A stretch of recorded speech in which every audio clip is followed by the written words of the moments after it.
حي على الفلاح.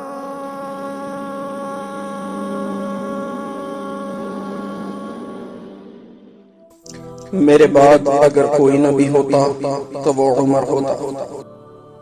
ہم کہاں سے شروعات کریں اس شخص کے بارے میں بات کرنے کی جس کے بارے میں رسول اللہ صلی اللہ علیہ وسلم نے یہ الفاظ ارشاد فرمایا عمر کسی راستے سے گزر جائے تو شیطان وہاں سے نہیں گزرتا۔ ایک ایسی عظیم شخصیت جس کے اسلام نے مسلمانوں کو قوت بخشی، اسلام کا ایک ایسا عظیم خلیفہ جس کی خلافت میں 22 لاکھ مربع میل تک اسلام کا پرچم لہرایا، ایک ایسا فاتح جس نے عدل کر کے انسانوں کے دلوں کو فتح کر لیا، ایک ایسا عمر جسے فاروق اعظم کے لقب سے نوازا گیا۔ جب مدینے کی ہجرت کا وقت آیا تو تمام صحابہ رضی اللہ تعالیٰ نے چپکے سے ہجرت فرمائی، سب نے خفیہ طور پر ہجرت کی، مگر جب عمر رضی اللہ تعالیٰ نے ہجرت کا ارادہ کیا تو ننگی تلوار ہاتھ میں لے کر اور دوسرے ہاتھ میں تیر کمان لے کر بیت اللہ کی طرف تشریف لے گئے اور بیت اللہ کا طواف کیا، پھر مقام ابراہیم کے پاس کھڑے ہو کر 2 رکعت نماز پڑھی اور اس کے بعد قریش کے سرداروں کے حلقے میں گئے اور بلند آواز سے کہا، اور جو شخص چاہتا ہو کہ اس کی ماں اس کو روئے، اس کی بیوی بیوہ ہو جائے، اس کے بچے یتیم ہو جائیں، وہ مجھے روک کر دکھائے، وہ مجھے فالو کرے، وہ میرا تعاقب کرے، میرا پیچھا کرے۔ کسی کی ہمت نہیں ہوئی، کسی نے ہمت نہیں دکھائی۔ ایسے حضرت عمر رضی اللہ تعالیٰ نے ہجرت فرمائی۔ ایک مرتبہ اللہ کے رسول صلی اللہ علیہ وسلم نے خواب میں دیکھا کہ ایک عورت محل کے پہلو میں بیٹھی ہوئی وضو کر رہی ہے۔ اللہ کے رسول صلی اللہ علیہ وسلم نے پوچھا یہ کس کا محل ہے؟ معلوم ہوا کہ عمر کا۔ پھر صلی اللہ علیہ وسلم نے حضرت عمر رضی اللہ تعالیٰ سے مخاطب ہو کر فرمایا کہ مجھے تمہاری غیرت آئی، اس لیے میں واپس لوٹ آیا۔ تو عمر رونے لگے رضی اللہ تعالیٰ اور بولے یا رسول اللہ صلی اللہ علیہ وسلم میں اور آپ سے غیرت کروں؟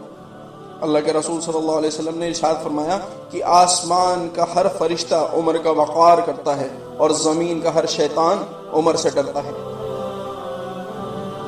حضرت عمر رضی اللہ تعالیٰ عنہ کے والد کا نام الخطاب تھا، آپ قریش میں سے تھے اور 8ویں نسل پر جا کر آپ رضی اللہ تعالیٰ عنہ کا نسب رسول اللہ صلی اللہ علیہ وسلم کے نسب سے مل جاتا ہے۔ آپ رضی اللہ تعالیٰ عنہ کی کنیت ابو حفصہ تھی۔ جب آپ چھوٹے تھے تو آپ کے والد آپ سے اونٹ اور بکریاں چروایا کرتے تھے۔ حضرت عمر بہت سمجھدار شخص تھے، وہ ان چنندہ عرب لوگوں میں سے تھے جو پڑھنا لکھنا جانتے تھے اور وہ قریش کے درمیان ایک معزز شخص تھے اور اسی وجہ سے قریش نے انہیں اپنا سفیر مقرر کر رکھا تھا۔ اسلام سے پہلے قریش حضرت عمر رضی اللہ تعالیٰ عنہ کو اپنا نمائندہ بنا کر، اپنا سفیر بنا کر دوسرے قبیلوں سے ملاقات کے لیے بھیجا کرتے تھے۔ آپ کو دوسرے ملکوں میں قریش کی نمائندگی کرنے کے لیے بھیجا جاتا تھا۔ آپ رضی اللہ تعالیٰ عنہ ایک پہلوان بھی تھے، وہ اکثر دنگل میں کشتی کرتے تھے کیونکہ عمر رضی اللہ تعالیٰ عنہ ایک لمبے چوڑے آدمی تھے، طاقتور تھے، مضبوط تھے۔ آپ رضی اللہ تعالیٰ عنہ اتنے لمبے چوڑے تھے کہ جب سب کے بیچ میں آپ چل رہے ہوتے تھے تو ایسا لگتا تھا کہ آپ سواری پر ہوں۔ آپ رضی اللہ تعالیٰ عنہ شاہ سواری میں بھی ماہر تھے۔ آپ رضی اللہ تعالیٰ عنہ تجارت کیا کرتے تھے، اسلام سے پہلے بھی اور اسلام کے بعد بھی۔ حضرت ابوبکر رضی اللہ تعالیٰ نے فرمایا مجھے روح زمین پر کوئی بھی شخص عمر سے زیادہ عزیز نہیں۔ حضرت علی رضی اللہ تعالیٰ عنہ فرماتے ہیں کہ ہم نے آپ صلی اللہ علیہ وسلم کے بعد اگر سب سے زیادہ کوئی ذہین شخص دیکھا تو وہ عمر ہے۔ حضرت عمر ایسا علم رکھتے تھے کہ ترازو کے ایک پلڑے میں دنیا کا تمام علم رکھ دیا جائے اور دوسرے پلڑے میں حضرت عمر کا علم رکھ دیا جائے تو حضرت عمر کے علم کا پلڑا جھک جائے گا۔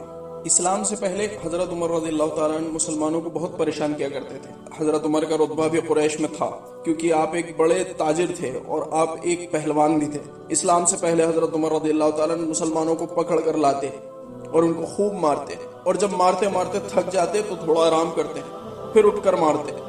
انہوں نے اسلام لانے سے پہلے بہت کوشش کی کہ مسلمانوں کو مرتد کیا جائے، مسلمانوں کو مرتد کرنے کی انہوں نے بہت کوشش کی مگر کامیاب نہ ہو سکے۔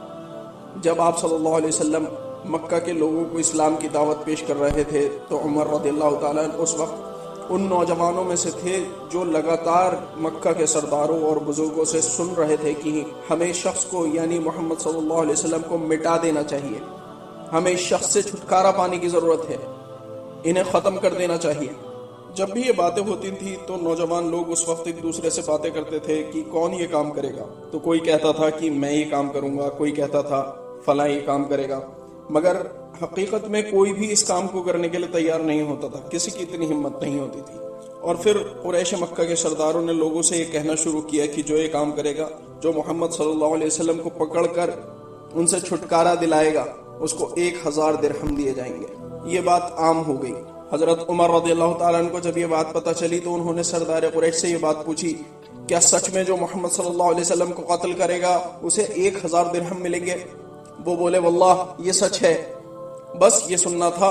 عمر نے کہا کہ میں کروں گا، اور یہ کہہ کر تلوار نکالی اور بحیقی کی روایت کے مطابق ایک ساتھی کو ساتھ میں لیا جن کا نام نعیم بن عبداللہ، جو حال ہی میں مسلمان ہوئے تھے۔ اس بارے میں اور بھی روایت موجود ہیں کہ ساتھ میں کسے ساتھ لیا تھا یا کون انہیں ملے تھے۔ نعیم بن عبداللہ رضی اللہ تعالیٰ نے پوچھا کہ عمر کہاں کا ارادہ رکھتے ہو، کہاں جا رہے ہو یہ تلوار لے کر؟ بولے میں محمد صلی اللہ علیہ وسلم سے چھٹکارا حاصل کرنے جا رہا ہوں۔ وہ شخص جس نے قریش کے لوگوں کو تقسیم کر دیا، وہ شخص جو قریش کے خداؤں کو برا اور جھوٹا کہتا ہے، میں اس محمد صلی اللہ علیہ وسلم کو قتل کرنے جا رہا ہوں۔ نعیم بن عبداللہ رضی اللہ تعالیٰ نے سوچا کہ عمر کا دھیان کہیں اور لگا دوں جس سے مجھے محمد صلی اللہ علیہ وسلم کو خبر دینے کے لیے وقت مل جائے کہ عمر کس ارادے سے آ رہا ہے۔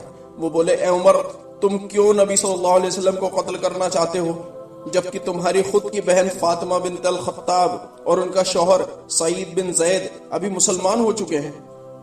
تو تم پہلے اپنے گھر سے کیوں نہیں شروعات کرتے؟ تم اپنے گھر کی حالت تو پہلے دیکھو۔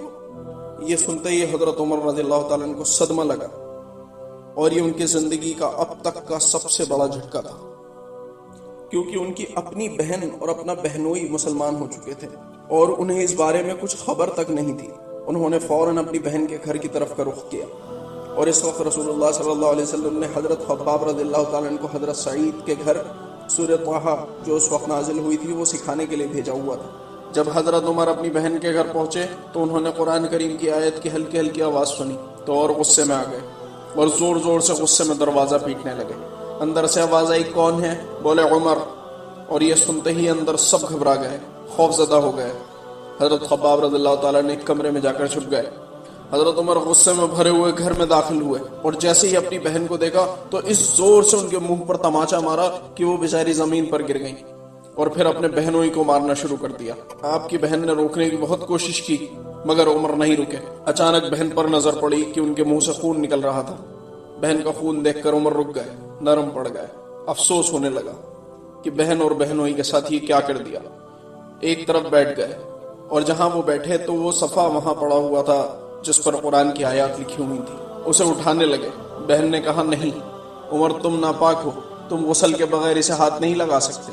تو عمر رضی اللہ تعالیٰ نے غسل کیا، واپس آئے، وہ کاغذ لیا جس پر آیت قرآن لکھی ہوئی تھی، اسے پڑھنا شروع کیا۔ طٰہٰ ما انزلنا علیک القرآن لتشقى الا تذکرۃ لمن یخشى تنزیلا ممن خلق الارض والسماوات العلی الرحمن علی العرش استوى له ما في السماوات وما في الارض وما بينهما وما تحت الثرى وان تجهر بالقول فانه يعلم السر واخفى الله لا اله الا هو له الاسماء الحسنى وهل اتاك حديث موسى اذ راى نارا فقال لاهلهم كثوا اني آنست نارا لعلي آتيكم منها بقبس او اجد على النار هدى فلما اتاها نودي يا موسى انی انا ربک فاخلع نعلیک انک بالوادی المقدس طوی انی انا ربک۔ جب یہ پڑھا تو حیران رہ گئے اور کہنے لگے یہ کیسا کلام ہے؟ جس کا بھی یہ کلام ہے وہی اس لائق ہے کہ اس کی عبادت کی جائے۔ بولے محمد صلی اللہ علیہ وسلم کہاں ہیں؟ پوچھا کیوں پوچھتے ہو؟ بولے میں مسلمان ہونا چاہتا ہوں۔